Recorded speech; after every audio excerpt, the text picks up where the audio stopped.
James Paul McCartney was born on June 18, 1942, in Liverpool, England, into a working-class family shaped by post-war hardship and music-filled evenings.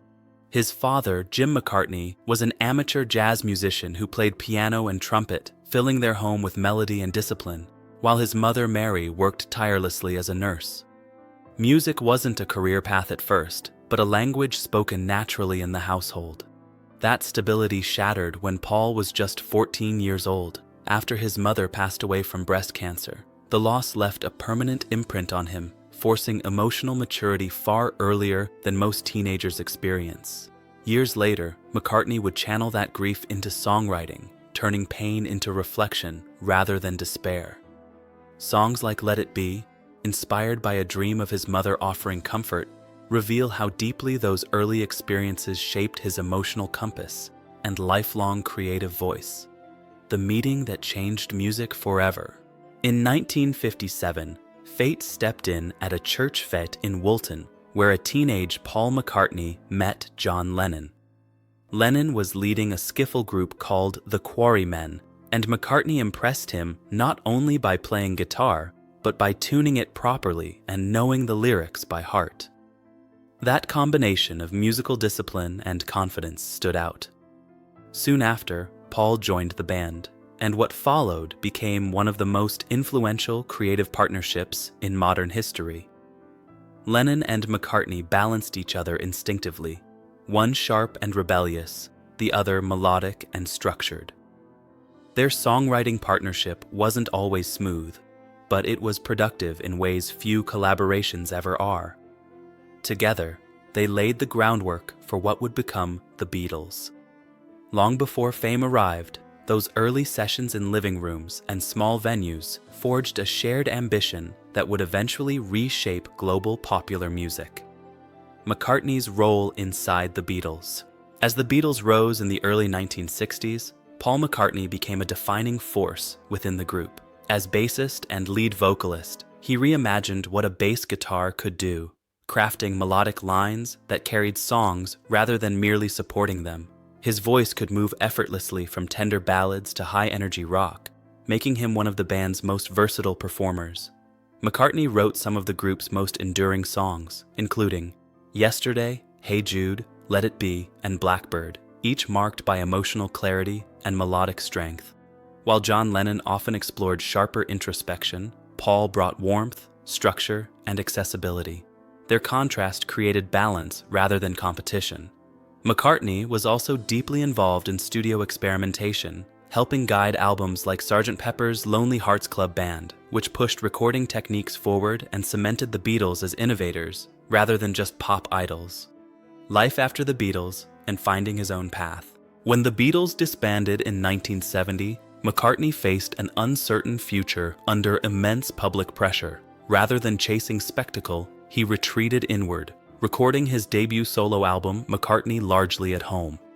The standout track, Maybe I'm Amazed, was a raw expression of love and gratitude toward his wife, Linda, revealing vulnerability rather than bravado. Together, Paul and Linda formed Wings, a band that would dominate the 1970s with hits like Band on the Run, Live and Let Die, and Jet. Wings proved McCartney wasn't living off past glory. He could still write hits, lead tours, and reinvent himself creatively. Their global success helped reframe his identity, not as a former Beatle struggling to move on, but as an artist capable of evolution. Through collaboration and persistence, McCartney rebuilt his confidence on his own terms, an artist who refused to slow down. Even as he entered his 60s and 70s, Paul McCartney showed little interest in slowing down. While many of his contemporaries stepped back, he continued touring globally, performing marathon concerts often lasting nearly 3 hours. These shows became celebrations of endurance, connecting audiences across generations through shared musical memory. McCartney's stage presence remained energetic, warm, and disarmingly human, filled with humor and genuine gratitude. Beyond touring, he continued recording new material, exploring genres outside traditional rock. In 2006, he released Exicor Meum, a classical work inspired by his late wife Linda, demonstrating emotional courage and compositional ambition. Later albums like Memory Almost Full and Electric Arguments showed he was still willing to experiment, reflect, and take risks. His longevity wasn't accidental. It came from curiosity, discipline, and an unwillingness to let nostalgia define him. Love, partnership, and personal resilience. McCartney's personal life evolved alongside his music, reflecting love, loss, and renewal. His marriage to Linda Eastman in 1969 became one of music's most admired partnerships. Together, they built a grounded family life away from celebrity excess, raising their children while sharing creativity and values. Linda's death in 1998 devastated Paul, leaving a silence that no success could fill.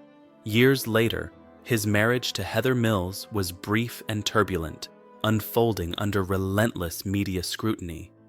Despite its painful public ending, McCartney emerged focused on fatherhood and personal growth, rather than bitterness.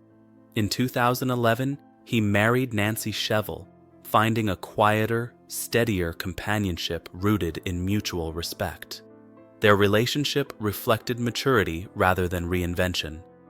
Through every chapter, McCartney's resilience remained constant, shaped by experience and softened by time, proving that his emotional strength matched his musical endurance. George Harrison. The quiet Beatle, the deep influence.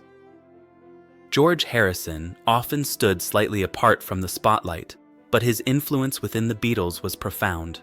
Younger than the others, he developed steadily, absorbing Indian philosophy, spiritual practice, and musical experimentation that expanded the band's creative horizon. His guitar work shaped their sound as much as any voice, and his songwriting matured into quiet brilliance. Songs like Something and Here Comes the Sun revealed emotional depth and melodic elegance that required no validation. While Lennon and McCartney dominated early songwriting, George's growth was undeniable. Over time, McCartney came to recognize Harrison's quiet confidence and originality. George wasn't competing for attention. He was carving his own space. His influence extended beyond music into mindfulness, patience, and perspective, qualities that later helped McCartney reassess their relationship not through rivalry but appreciation, tension, reflection, and honest acknowledgement. With age came reflection, and Paul McCartney has spoken more openly about the tensions that existed between himself and George Harrison. He has acknowledged that his own perfectionism and leadership instincts sometimes left little room for George's voice. Looking back, McCartney admits he could have offered more encouragement.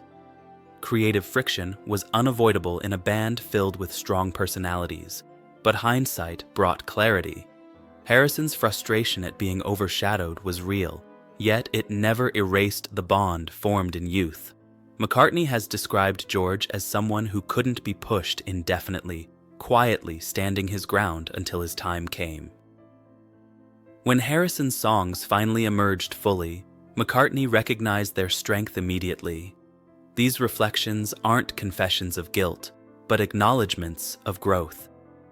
Time allowed McCartney to see not what he lost control of, but what he gained from George's independence. The final years and a quiet reconciliation. As George Harrison battled cancer in his final years, the noise of history faded. McCartney has shared that during private visits, they spoke not of fame or unfinished business, but of ordinary life. Gardening, family, laughter, and shared memories replaced old tensions. Those moments offered peace rather than closure. McCartney later reflected that when he left one such visit, he sensed it might be their last. There was sadness, but also acceptance. Nothing essential was left unsaid. Since Harrison's passing in 2001, McCartney has honored him gently, often performing something on ukulele, George's favorite instrument. These performances feel less like tributes and more like conversations carried forward through music. For McCartney, George never truly left. He remains present in melody, memory, and the quiet spaces between notes. A truth softened by time and gratitude. At 83, Paul McCartney speaks not as a legend guarding secrets, but as a man shaped by love, regret, and gratitude. His reflections on George Harrison are free of rivalry and nostalgia, grounded instead in understanding. He credits George with teaching him patience, presence, and humility, lessons that only revealed their value later in life. McCartney admits he once rushed through everything, always chasing the next project, while George urged him to slow down and simply be. That wisdom stayed with him.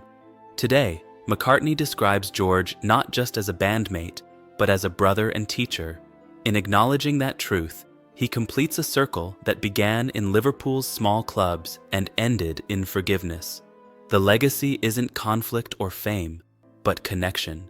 And in that honesty, McCartney honors not only George Harrison, but the enduring human heart behind the Beatles.